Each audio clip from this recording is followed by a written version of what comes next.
Middle East diplomatic moves are off the front pages. They appear, in fact, to be off the radar screen almost completely. That's strange in a way when the Palestinian-Israeli conflict stands poised at a critical crossroad. One doesn't want to overstate the drama of the moment, and by moment I don't mean that literally moment. I mean the coming few weeks or couple of months at the outset. But this could be as critical a moment as June 1967 for the Middle East, when during the Six-Day War Israel came to occupy large swathes of territory beyond the state's 1948 boundaries. The question at the crossroads is this: is there going to be a fresh bout of negotiations which aims at bringing peace and ending the 100-year conflict? Or is Israeli Prime Minister Ehud Olmert going to have the chance to implement what he says is the top priority issue on his agenda, to take Israel down a unilateral road towards fixing its readjusted borders in the West Bank, after carrying out a major upheaval of settlements and a second major withdrawal following that in Gaza last summer, this time in the West Bank? In concrete terms, what's on the table right now is an elaborate diplomatic chess game. The next move belongs very much to the Palestinians. But the man who sparked the game off was Ehud Olmert, and even more so, President George W. Bush. Against expectations, and by all accounts against the advice of his so-called experts in the State Department, the President gave the Israeli leader what he was looking for in Washington last week: conditional support for his vaunted realignment program in the West Bank. But first, before Israel goes ahead with any move unilaterally, said the President, the Palestinians must be allowed the opportunity to convince that they are a viable negotiating partner. A negotiated agreement is much better, reasoned the President. Indeed, he made plain, it's the only way to proceed towards a full-scale peace. Olmert took up the challenge and threw out a challenge of his own to the Palestinian leadership. Come and meet with us to negotiate peace was his challenge from the podium of the US Congress. Anything but overawed, in stepped Palestinian Authority President Mahmoud Abbas, Abu Mazen. Shrugging off the way Israel dismisses him as weak, and American fears that he is indeed weak, Abu Mazen deftly picked up the Olmert challenge by throwing down a challenge of his own to the hitherto recalcitrant Hamas leadership, now the Palestinian government.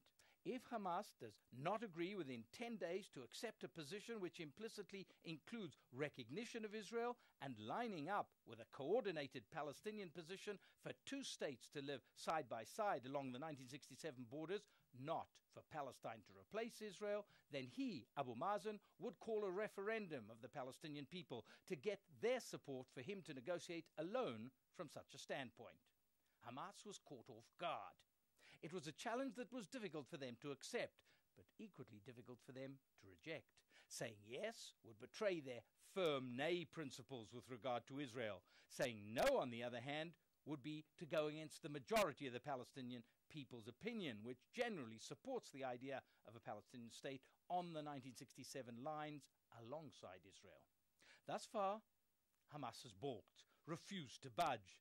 The 10-day deadline set by Abu Mazen may indeed slip a little, but this remains a key moment for the Palestinians to consolidate their strategy or not.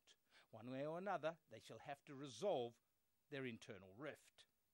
Olmert, meanwhile, is not just waiting. On Sunday, he meets with Egyptian President Hosni Mubarak in a two-way summit in the Sinai resort of Sharm el-Sheikh, in preparation, we've been told, for a three-way summit that will include Abu Mazen, the Palestinian president, as well. But if the Hamas moment of truth is very much upon it, then Ehud Olmert's moment of truth may not be far behind. If the Palestinians do step forward and create the effect that they are a serious partner for talks, something which it has to be admitted seems at this stage most unlikely, then the Israeli leader would indeed have to engage their negotiating process. But if they do not, then his next move would need to be to engage his own disengagement policy very seriously, to begin to transform what Mr. Bush called bold ideas into a well-constructed plan of action. That will require serious moves domestically to line up sufficient support for a move which in some ways would be even more dramatic than the Oslo Peace Accords, which, it should be recalled, never resulted in Israel leaving any of the territories whatsoever which it had occupied in 1967. On his first trip to Washington, Olmert proved himself the first Israeli prime minister who had come out saying clearly that Israel no longer wants most of the West Bank and indeed regards it not as an asset to Israel, but a burden. Israel, wrote the prestigious Tel Aviv daily Haaretz in an editorial this week, Israel, said the paper, must begin its realignment towards the 1967 border, the sooner the better. It must do so, said the paper, not because the Americans agree and not because there is no partner on the Palestinian side for withdrawal by agreement, but because Israel has a clear and immediate interest in reducing the occupation and Israeli control over Palestinian lives, as well as in creating preconditions for the establishment of a Palestinian state free of an Israeli presence altogether. Thus Haaretz.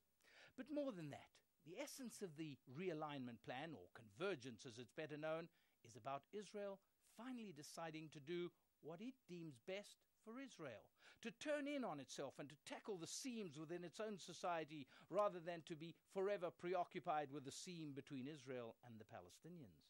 After all, wasn't it Ehud Olmert himself who nearly 3 years ago now actually preceded Ariel Sharon in declaring that the time has come for Israelis to do something which they have put off since 1967, to make critical decisions about what kind of Israel it is that they want, both in terms of physical boundaries, but even more importantly, in terms of the nature of their state and the society that makes up their state. Soon Olmert will need to put that challenge to the Israeli people in the most practical of ways. That, in the final analysis, is why this is so critical a crossroad.